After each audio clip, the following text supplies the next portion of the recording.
하루 3분의 말씀 묵상을 통해 당신의 삶의 기적을 체험하세요. 하나님의 이름에 담긴 비밀. 요한복음 14장 14절. 내 이름으로 무엇이든지 내게 구하면 내가 행하리라.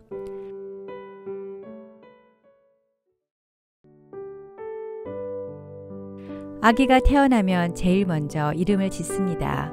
새로운 브랜드를 출시하거나 회사를 새로 설립하거나 가게를 열 때에도 제일 먼저 고민하는 것이 바로 이름입니다. 이름은 평생 사람들에게 불리고 그 사람의 인격과 사람됨이 연상되고 그가 누구인지 알 수 있기 때문에 이름은 매우 중요합니다.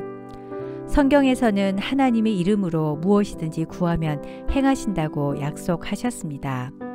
하나님의 이름은 무엇일까요? 오늘부터 하나님의 이름에는 어떤 것이 있고 그 이름이 가지고 있는 비밀을 나누어 보겠습니다. 피터 빌호는 미국의 복음성가 가수이자 찬송 작가입니다. 그는 원래 술집에서 노래를 불렀으나 어느 날 무디 선생의 부흥회에서 은혜를 받고 복음성가 가수로서의 삶을 시작하였습니다. 그가 부른 복음성가 가운데 날개 상한 새는 날 수 없다는 노래가 있었습니다. 그는 한 형무소를 방문해서 자신이 지은 이 노래를 불렀습니다. 잠시 후 소년원에 있던 한 소년이 달려와서 눈물을 글썽이며 물었습니다. 선생님, 날개가 상한 새는 영영 날 수 없나요? 그는 그 소년의 갑작스런 질문에 답을 주지 못했고 그날 밤 그는 잠을 이루지 못했습니다. 낮에 만났던 그 소년의 낙담한 눈빛과 얼굴을 떠올리며 다시 노래를 짓기 시작했습니다. 피터는 새로운 노래를 가지고 그 형무소에 다시 찾아가서 찬양을 불렀습니다. 날개가 상한 새라도 성부, 성자, 성령의 이름으로 나아가면 다시 날 수 있습니다. 하나님께 나가면 그 어떤 죄도 용서받을 수 있습니다. 예수님께 맡기기만 하면 실패한 과거도 새롭게 됩니다. 성령님께 그대를 맡기십시오. 그대의 날개는 다시 새로워지고 높이 높이 푸른 하늘을 날 수 있을 것입니다. 그리고 20년 세월이 흘렀습니다. 뉴욕의 한 행사장에서 한 육군 대령이 피터 빌혼에게 다가왔습니다. 선생님, 20년 전 형무소를 찾아왔을 때 그 날개 꺾인 노래 때문에 안타까움에 울먹이던 소년을 기억하십니까? 다시 선생님이 찾아와 주셔서 하나님의 이름으로 꺾여진 날개는 회복되고 치료되고 저 푸른 창공을 날 수 있다는 선생님의 노래를 듣고 기뻐 춤추던 소년을 기억하십니까? 바로 제가 그 소년입니다. 그때 저는 선생님의 노래를 들으며 하나님의 이름을 붙잡고 열심히 기도했고 이렇게 새 사람이 되었답니다. 감사합니다, 선생님. 하나님의 이름은 어떤 능력과 힘이 있길래 이런 놀라운 일이 일어났을까요? 마태복음 6장 9절. 하늘에 계신 우리 아버지여, 이름이 거룩히 여김을 받으시오며, 이름이 거룩히 여김을 받으시오며, 우리가 매일 중언부언하듯 수백 번 암송하는 주기도문에서 제일 첫 번째로 하는 간구가 바로 하나님의 이름을 거룩히 여김을 받도록 하는 것입니다. 어떻게 해야 하나님의 이름이 거룩하게 되는 것일까요? 그 이름의 능력을 의지하고 사는 것입니다. 그리고 그 이름을 높여드리는 것입니다.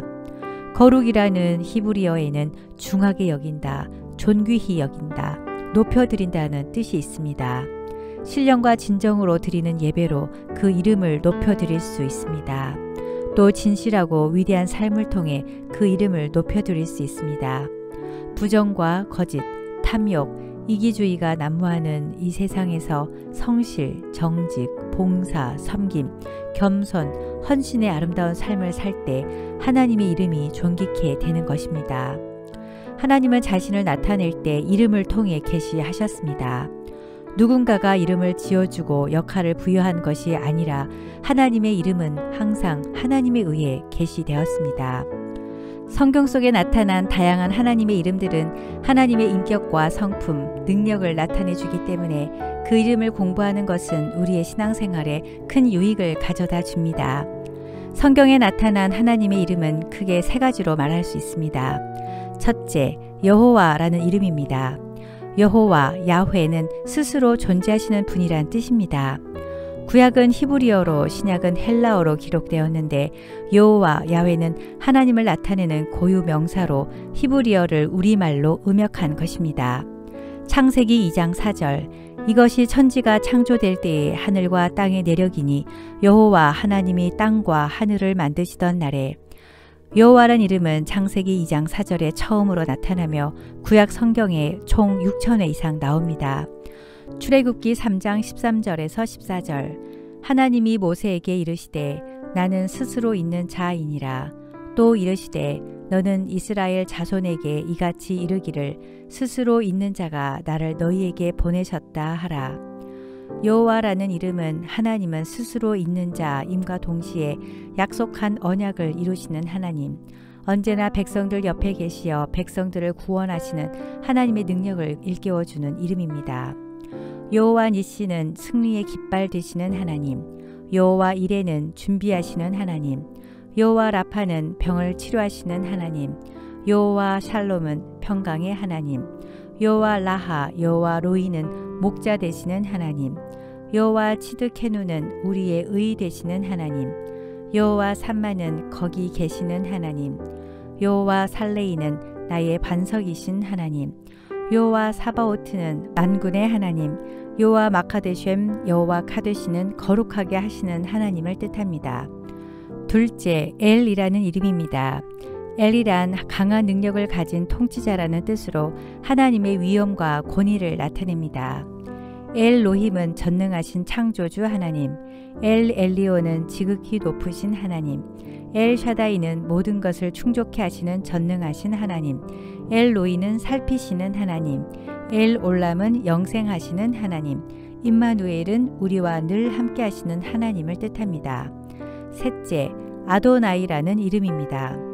아도나이는 히브리어로 나의 주인 또는 선생을 의미하는데 하나님은 주인이시요 우리는 그분의 종이라는 관계적 의미의 단어입니다. 이것은 종이 주인에게 하듯 우리가 하나님께 의지하고 순종해야 함을 뜻합니다. 또한 아도나이는 온 세상 만물에 대한 하나님의 통치권과 주권을 나타내 줍니다. 그러므로 우리가 하나님을 아도나이, 즉 나의 주라고 고백할 때 우리는 하나님께 헌신과 충성을 다하겠다는 맹세를 하는 셈입니다. 다음 편부터는 하나님의 능력과 속성에 대해 알아보기 위하여 하나님의 이름 각각에 대해 묵상하려고 합니다. 하나님의 이름의 뜻을 알고 이해하여 하나님의 놀라운 능력과 힘을 경험하시길 기도합니다. 나의 힘이 되시는 하나님 아버지, 어떤 환경에서도 오직 하나님의 능력을 의지하고 하나님의 이름을 높이고 거룩히 여기고 존귀케 하는 삶을 살게 하소서. 기쁠 때든지 슬플 때든지 인생의 대로를 거닐 때든지 사망의 음침한 골짜기를 지날 때든지 어떠한 처지에서도 오직 하나님의 이름만을 영화롭게 하는 삶을 살게 하소서. 그 이름에 합당한 거룩하고 아름다운 삶으로 모든 영광 하나님께 올려드리게 하소서. 거룩하신 예수님 이름으로 기도드립니다. 아멘.